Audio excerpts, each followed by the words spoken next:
IPL season కదా అని అందరూ మ్యాచ్లకి అతుక్కుపోవడమేనా? తెలుగు రాష్ట్రాల్లో ఐపీఎల్ ని మించి టీపీఎల్ సాగుతోంది. టీపీఎల్ ఏంటా అనుకుంటున్నారా? Telugu political league.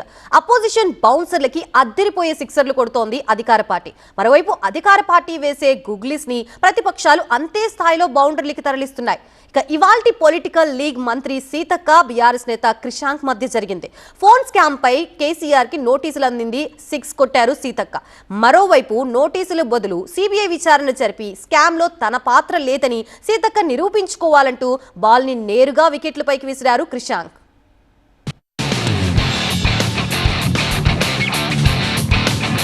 తెలంగాణలో అంగన్వాడీ టీచర్లకు అందించిన మొబైల్ ఫోన్లలో అవినీతి జరిగిందన్న ఆరోపణలు ప్రకంపనలు రేపుతున్నాయి. ఇందులో 30 కోట్ల స్కామ్ జరిగిందన్న బీఆర్ఎస్ ఆరోపణలపై తీవ్రంగా స్పందించారు మంత్రి సీతక్క.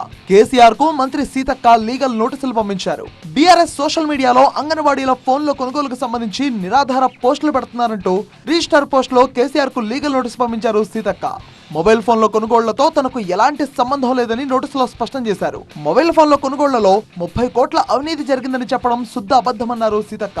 తనపై దుష్ప్రచారానికి బాధ్యత వహించాలని కేసీఆర్ ని డిమాండ్ చేశారు. తనపై సోషల్ మీడియాలో పోస్టులు తొలగించాలని నోటీసుల్లో తెలిపారు. నిరాధార ఆరోపణలకు బాధ్యత వహిస్తూ కేసీఆర్ క్షమాపణ చెప్పాలన్నారు సీతక్క. క్షమాపణ చెప్పకపోతే సివిల్, క్రిమినల్ చర్యలు తప్పవని నోటీసుల్లో తెలిపారు. అసెంబ్లీలో కేటీఆర్ ను నిలదీస్తున్నందుకే తనపై దుష్ప్రచారం చేస్తున్నారని మండిపడ్డారు సీతక్క. తనపై పదే పదే తప్పుడు ఆరోపణలు చేస్తున్నారన్నారు. బీఆర్ఎస్ అధికారిక హ్యాండిల్ నుంచి తనపై పోస్టులు పెట్టారన్నారు ఆమె. అందుకే కేసీఆర్ బాధ్యత వహించాలని నోటీసులు పంపాయన్నారు. కేసీఆర్ పై తాను ఎన్నడూ చిల్లరగా మాట్లాడలేదన్నారు. కేంద్ర నిబంధనల మేరకే సెల్ ఫోన్ల కొనుగోలు జరిగిందన్నారు. టెక్నికల్ కమిటీల సూచనలతో సెల్ ఫోన్ల ఎంపిక జరిగిందన్నారు. కేసీఆర్ కు సీతక్క నోటీసులు పంపడాన్ని తప్పుపట్టారు బీఆర్ఎస్ నేత మన్నె క్రిషాంక్. విచారణ కోసం అడిగితే మా మీద కేసు వేయడం ఏంటిది? మేము వీటి మీద ట్వీట్ వేసినందుకు, ఈ ఆధారాలన్నీ బయట పెట్టినందుకు కేసీఆర్ గారు క్షమాపణ చెప్పాలనంట, ఇవన్నీ పోస్టులు డిలీట్ చేయాలనంట.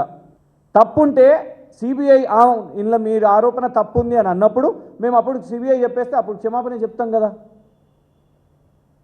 అది తేలుస్తుంది మొత్తం. లేదు నిజంగానే ఇలా తప్పుంటే మన రాష్ట్రానికి ఆ 30 కోట్లు బచాయిస్తుంది కదా.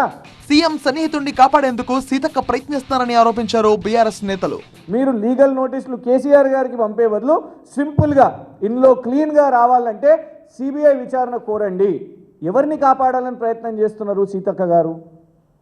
మాకున్న సమాచారం ఏంటంటే ముఖ్యమంత్రి గారికి అతి సన్నిహితుడు, అది సల్మాన్ ఖాన్ గారి దగ్గరకు పోయినా, లేకుంటే miss England, miss world competitions పోయినా, రాష్ట్రంలో లేకుంటే ఏ పర్యటనలు పోయినా ఎవరైతే ఒక వ్యక్తి ఉన్నాడో ఆ వ్యక్తే ఈ కాంట్రాక్టును సీతక్క గారి దగ్గర తీసుకుపోయి ఇదంతా చేసిరు కావచ్చని మాకు సమాచారం ఉన్నది. ఆ పేరు బయట పెట్టేసిండి, అయిపోతుంది.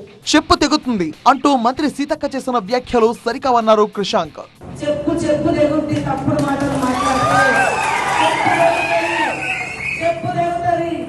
ఏనాడు కేటీఆర్ గారు చెప్పుతో కొడతా అని అనలే కదా సీతక్క గారు. మేము అడుగుతున్నది మొబైల్ ఫోన్ గురించి, మీరు అంటున్నది చెప్పుతో కొడతా అని. ఈ మొబైల్ ఫోన్ గురించి చెప్పండి సీతక్క గారు. ఇది మీరు చేస్తున్న మోడల్. ఇది చెప్పు ఎందుకు? ఇది అప్రజాస్వామికం. ఇవాళ ప్రజాస్వామికం ఏంటిదంటే మీరు ఇస్తున్న ఈ మొబైల్ ఫోన్ గురించి మాకు సమాధానం చెప్పండి. ఇలా అబద్ధాలు మాయగావు. మేము ఇన్ని ఆధారాలు పెట్టుకొని మేము ముందు పెడుతున్నాం కదా, మీరు మాట్లాడినయే. సీతక్క విధించిన డెడ్ లైన్ లోగా బీఆర్ఎస్ సోషల్ మీడియాలోని పోస్టులను తొలగించకపోతే తదుపరి చర్యలు ఎలా ఉంటాయన్నది ఆసక్తికరంగా మారింది.